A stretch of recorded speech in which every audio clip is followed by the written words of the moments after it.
just in. The wait is over. I'm here to present my IOP, an analysis of the speaker in the Dark Lady Sonnets through contemporary music. Alright, so I'm going to use JB's songs as a medium of comparative characterization. So the first of their similar characteristics is their ability to completely disregard social judgment and peer pressures. Now, Justin is kind of a lone wolf. He's constantly revolutionizing the hip-hop man, and he doesn't really care what people think about him. And this really first becomes evident in his song Love Me, when he says, "My friends all say I am a fool to think you are the one for me." But he goes on and pursues a relationship with this girl, and despite what his friends think.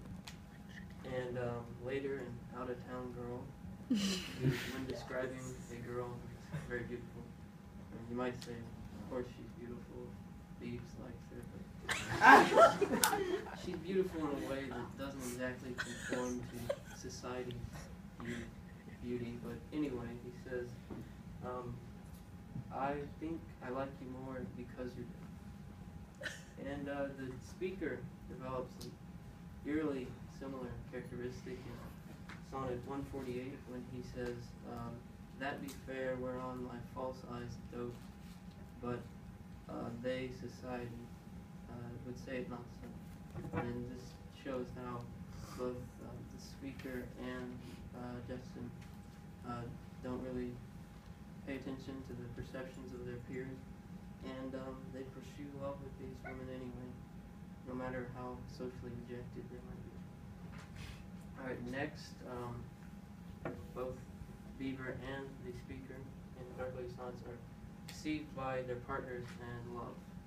And in Justin's song, Thought of You, he sings, "I've been fooled by your smile, mistaken by the way you love me," showing how loving this girl deceived him into making poor decisions. And possession of this trait by the speaker is present in Sonnet 137 as he addresses love, saying, "Love, you blind fool, made him decide the worst woman is the best," showing the deceptive effects love has on him as well. And next, they both share idealistic views of their partners, and the speaker, throughout the Dark Lady Sonnets, he constantly makes excuses, and he just kind of dismisses the Dark Lady's promiscuous wrongdoings, and he seems to be more in love with the person that he wants her to be rather than who she actually is. And Bieber displays this characteristic in his song Thought of You, as he says, "I'm in love with the thought of you," and later, "You could do no wrong." Lastly, both Bieber and the speaker are very dynamic characters. They change over time, and they change in a very similar way. At the beginning of the Dark Lady Sonnets, the speaker creates a pure picture for his love by begging simply for thy lips to kiss in Sonnet 128. And later in Sonnet 135, he outrightly demands full sexual intimacy with the Dark Lady, as he says, "Wilt thou, whose will is large and spacious, not once vouchsafe my will and thine?" And uniformly, at the beginning of his career, Justin comes across kind of naive and engulfed in his 16-year-old perfect love, as shown in his song First Dance, which depicts his imagination of first dance with his one true love. And he says, "When I close my eyes, I see you and me at the prom. We've both been waiting for this moment so long." And this creates an innocent picture of his love. But this side of Justin disappears over his career as he is swallowed by the sexually driven maniacal side that characterizes him today. And this side of him is particularly evident in his song Confident. And he sings, when he's describing the woman who he finds particularly attractive, he sings that she is one who enjoys sexual romancing and says she is nasty but she fancy, lipstick stains on my saddle sheet. This lascivious side of him becomes more and more evident as his career develops. And so both Bieber and the speaker change from being quite innocent to being driven by their sexual desires. So these are the main characteristics that Justin Bieber and the speaker share. But there's a side that we're missing. We don't really get the full picture just with Justin. There's an emotionally conflicted side of the speaker that he just doesn't display. So do any of you guys know of a really deep, emotionally conflicted hip-hop artist that might be able to be compared to the speaker? Rachel. Gucci Mane. That's a good guess. Sheridan? Drake. Drake is correct. Drake is, simply put, he's the deepest homie in the game. And he pours himself out into his lyrics and consistently reduces himself to emotional wreckage in the process. But this gives us a unique outlook on Drake as a character, and he's easily able to be compared to the speaker in Dark Lady Sonnets. Alright, so he's a guide to Drake lyrics. Because of some of the vulgar words that appear in his songs, instead of saying the N-word, I will be saying fine young gentlemen. Instead of saying the F-bomb, I will say thank. Might want to make a note of that for future reference. Alright, so the first of the characteristics that Drake and the speaker share is they both seem to be quite weak.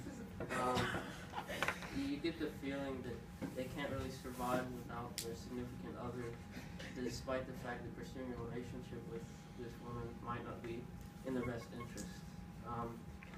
So this becomes evident in Sonnet 147 as the speaker says, I desperate now approve, desire is dead, which physic did accept, past cure I am, now reason is past care. And Drake is characterized similarly in his song Replacement Girl, in which he states, now I'm weaker than the palest blue, so weak in this need for you.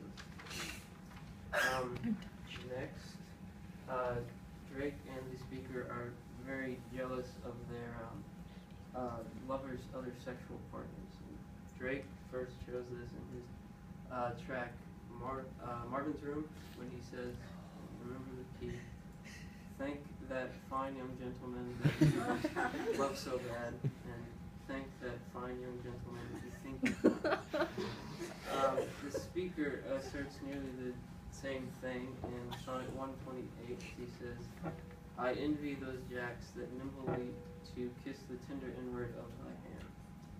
And next, the speaker in Dark Lady Sonnets and Drake are fairly emotionally unstable. The speaker exhibits this trait in Sonnet 138 when he says, thus vainly thinking that she thinks me young.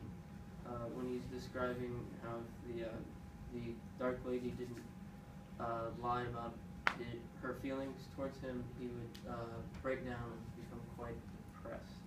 And Drake uncannily captures the same idea when describing a very similar situation in his song Take Care, when he says, because that truth hurt, but those lies heal.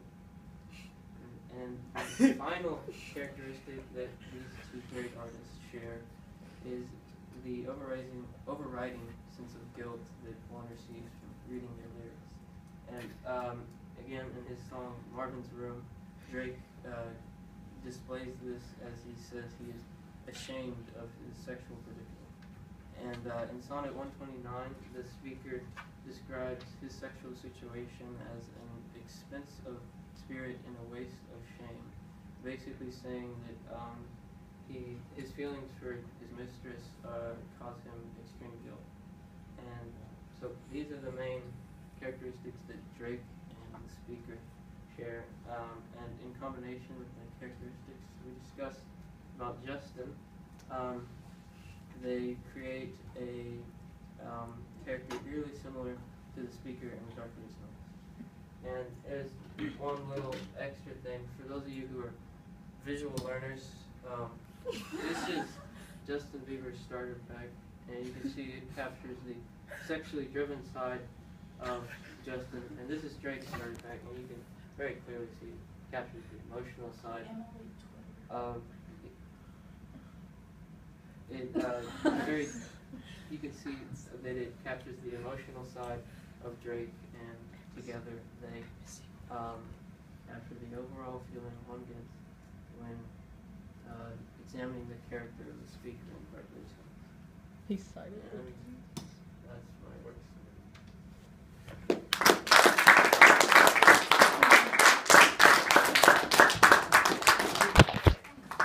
I love you, What Justin. questions do we have?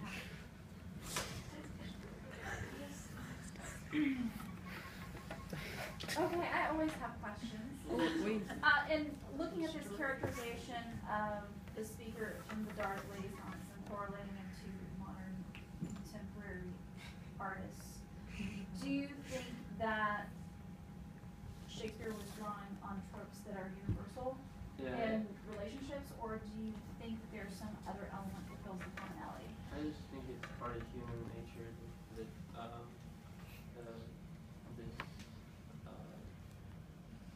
sex can be very appealing to someone despite how bad it might be for them. So I think that's why it appears very similar so long ago and still today. Sheridan, do you have a Yes. question? Oh no, I'm holding this. Sorry. Anything else? Okay, go for it. Taylor? How did you get the idea to use Justin Bieber and Drake? I was just they're my idols. Wondering Sheridan. Does this music appeal to you in any of these ways, just like Justin and Drake? Your ex or sexual thing? Yes, Justin especially. I fall asleep to music. Any other questions? Do you think that you could equate Shakespeare's popularity to be on par with J.B. or Drake today? Today I don't think he's as popular as him. I think everyone knows him just as well as, like, they know who he is just as well as Justin Bieber or Drake, but I don't think that people listen to recordings of his sonnets being read on the radio. I do. You're She's a G. exception. We should strive to be like. Looking at what you said earlier, that this is just the human condition. Thank you. This is just the human condition. Do you think that Shakespeare's sonnets during his day were regarded as shocking as Justin Bieber's songs or Drake's songs might be for some audiences today? Yeah, I think they could be. It's just the sexually explicit content.